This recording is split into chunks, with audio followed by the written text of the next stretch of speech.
Hey guys, I'm Ryan from RP Reptiles. And in this episode, we're going to be talking about new additions. You're watching RP Reptiles. I'm waking up to ash and dust. I wipe my brow and I sweat my rust. I'm breathing in the chemicals. I'm waking up, I feel it in my bones. Enough to make my system blow. Welcome to the new age, to the new. Getting a new addition to your reptile collection is always an exciting thing, but you have to make sure you're prepared and make sure you know what to do when you get a new addition as to not overwhelm or even possibly harm your animal. Well, let's back up a minute again. Now, you're thinking about getting a new animal. You've done your research and know what you need to get for said animal. Let's get those things ready.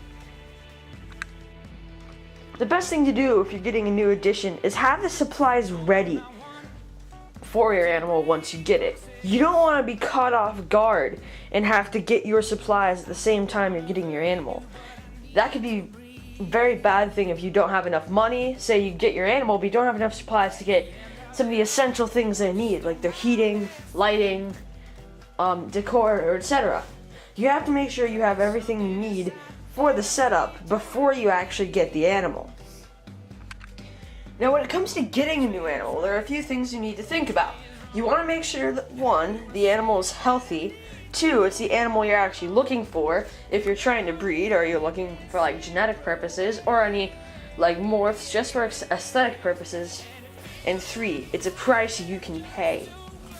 Now, to make sure your animal is healthy, you need to figure that out for each individual animal. You want to make sure that they aren't missing any toes. If it's a lizard, if it's a snake, obviously they don't even have feet, so you don't have to worry about that. You want to make sure they're a healthy weight, and you want to make sure they don't have metabolic bone disease. Metabolic bone disease is a calcium deficiency that reptiles can get, which makes it so their bones are like kind of mushy-ish, not mushy, but like bendable. So their bones will look slightly deformed. I actually have a MBD animal right here. My friend used to have it, but I took it off her hands. She couldn't take care of it anymore. That's actually the new addition. The reason I'm making this episode. You want to look out for MBD.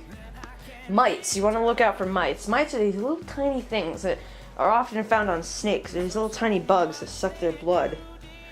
You want to make sure the animal you have does not have mites. And if you're at a store that has mites, make sure you tell somebody about it. That way they can treat the animals and nobody else has to worry about getting an animal with mites. Now, morphs and genetics. If you're going to a big chain pet store, you're kind of screwed by way of trying to figure out your genetics. By looking at it, yes, you could probably take a shot in the dark and say what your animal's morph is. But there's hets. Tons and tons of hets. Hets is heterozygous, which is the recessive trait that a parent would pass on to offspring. If you're breeding, a het would just a secret het that you didn't know about if you bought from a chain pet store would just ruin your project because you would never know what the het would be unless you prove it out through a long period of time. Now, if you're just looking for an animal that aesthetically looks like a morph, like as a pet, then a chain pet store should be alright, as long as you can identify morphs very well. Say if you're looking for a bell albino, you could go to a chain pet store probably, as long as the animals are healthy, and pick out a bell albino pretty easily, because bell albinos look a bit different from the trimpers and the rainwaters. So you could pick out one pretty easily. It might have some hets hidden in there, but the bell albino is a recessive trait, so that would be it'd be a double het then. There, he's just doing something weird. But if you just want to look for something that aesthetically looks like a morph, then you could probably go with that, as long as you can identify your morphs pretty well.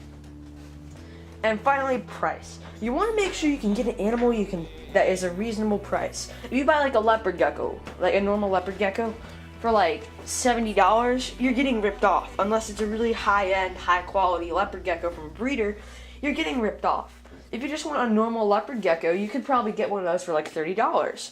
If you pay more than that, and it's not like from a breeder, you're getting ripped off. Somebody's trying to get money from you. So you have to make sure you have the right price.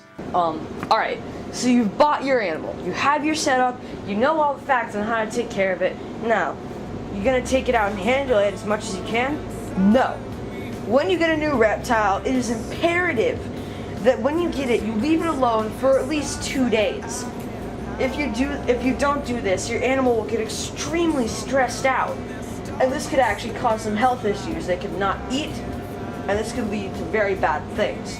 So when you get a new animal, it's imperative that you leave it alone for at least 2 days. That way they don't get too stressed out. Now, the first day I wouldn't recommend feeding it. The second day I would go ahead and feed it. The third day you could start trying to handle it by using like handling processes that you can probably find on the internet. It's like I'll do another video on that at some point, but it's like a whole process where pretty much like the first day you want to start handling, you put your hand in your cage. The second day you let them crawl in your hand. The third day you pick it up, you lift your hand up, and then so on and so forth until you can hold it.